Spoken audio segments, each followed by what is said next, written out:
যখন কোনো পুরুষ স্বামী এবং স্ত্রী মিলিত হয়, এদের যে বীর্য বাহির হয়, আল্লাহ বলেছেন কোরআনুল কারীমের শেষ পারার মধ্যে, ফালিয়ানজুরিল ইনসানু মিম্মা খুলিক।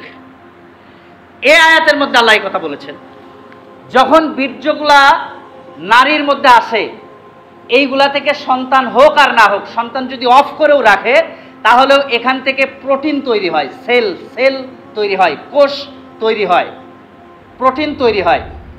এবং এই প্রোটিনটা ওই নারীর মধ্যে সন্তান নিক বা না নিক, সন্তান হোক আর না হোক, সন্তান অফ রাখুক আর না রাখুক, এই যে প্রোটিন গেল, প্রোটিনটা তার নারীর শরীরের মধ্যে বিভিন্ন জায়গাতে সেটিং হবে, সেটিং হয়ে সেখানে কোষ তৈরি করবে, প্রোটিন তৈরি করবে।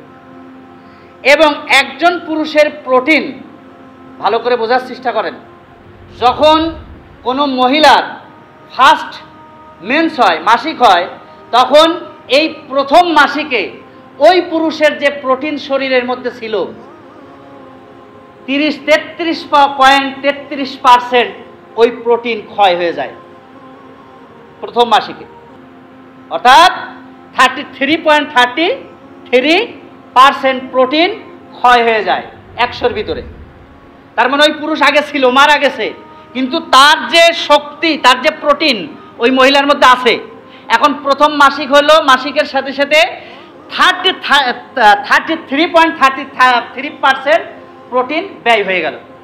দ্বিতীয় মাসিক হইল 66% প্রোটিন ব্যয় হলো। তৃতীয় মাসিক হলো 99.99% প্রোটিন ব্যয় হয়ে গেল। এখন বিজ্ঞান ম্যাথ যারা করেছেন তারা বলেন 99.99% মানে কি? 100। ম্যাথের ভাষায় 99.99% মানে কি? 100 পেয়েছে। তো যখন 3 মাসিক সে অতিক্রম করে, তখন ওই আগের পুরুষের যে প্রোটিন ছিল 3 মাসিক না যাওয়া পর্যন্ত কোনোদিন তার শরীরের মধ্যে সেলগুলা বাইর হয় না। তো ইহুদিরা, ওদের তাই নীতি নেই, ওরা আজকে ই করে কালকেই বিয়ে করে। এখন মিলিত হয় একজনের সাথে সকালে আর একজন, সকালে একজন, দুপুরে আর একজন। তো জারজ হবে না, এতে ভালো হবে নাকি?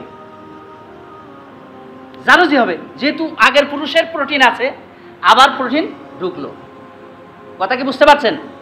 এই নীতিটা মুসলমানদের মধ্যে আছে, আর অন্য কোনো জাতির মধ্যে নাই। এই জন্যই ডাক্তার ঠিকই বলেছেন। এবার 4 মাস 10 দিন কেন লাগবে? স্বামী মারা গেলে 4 মাস 10 দিন কেন লাগবে? 4 মাস 10 দিন এই জন্যই লাগবে, যদি কোনো ফ্যামিলির মানুষ মারা যায়, মারা যাওয়ার 1 মাস পরেও যদি মাসিক হয়, মেন্স হয়, তাহলে ওই 33.33% প্রোটিন ব্যয় হয় না, যেহেতু তার মানসিকভাবে প্রেশারের মধ্যে থাকে, মানসিক টেনশনের মধ্যে থাকে। তাই আল্লাহ তাবারক ওয়া তাআলা সেখানে 4 মাস 10 দিন করেছেন। সুবহানাল্লাহ বলেন। কত সুন্দর! এর থেকে ক্লিয়ার, কোরআনের এর থেকে ক্লিয়ার সুন্দর কথা পৃথিবীর আর কোনো কিতাবে এত তথ্য দেওয়া হয়নি। এই জন্য ইহুদি এবং অন্যান্য জাতিরা হতে পারে, তারা জারজ হতে পারে, যেহেতু তাদের কোনো বাধা নাই। কথা কি বুঝতে পারলেন? এই জন্য 3 মাস 10 দিন, স্বামী মারা গেলে 4 মাস 10 দিন, আর তালাক হইলে 3 মাস 10 দিন। এটা কত সুন্দর একটা ব্যাখ্যা!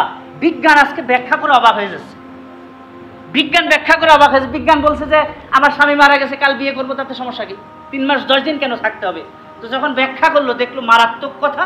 আল্লাহ তো এমনি এমনি বলে নাই, আল্লাহ কারণ বসতে বলছে। এই জন্য আল্লাহ তাবারক ওয়া তাআলা, আশা করি যে ভাই প্রশ্ন করেছেন, প্রশ্ন বুঝতে পেরেছেন। আল্লাহ তাবারক ওয়া তাআলা আমাদের সকলকে সঠিক বুঝ দান করুক, সঠিক জ্ঞান দান করুক, কোরআন সুন্নাহ অনুযায়ী চলার আমল তৌফিক দান করুক। সকলে বলে আমিন।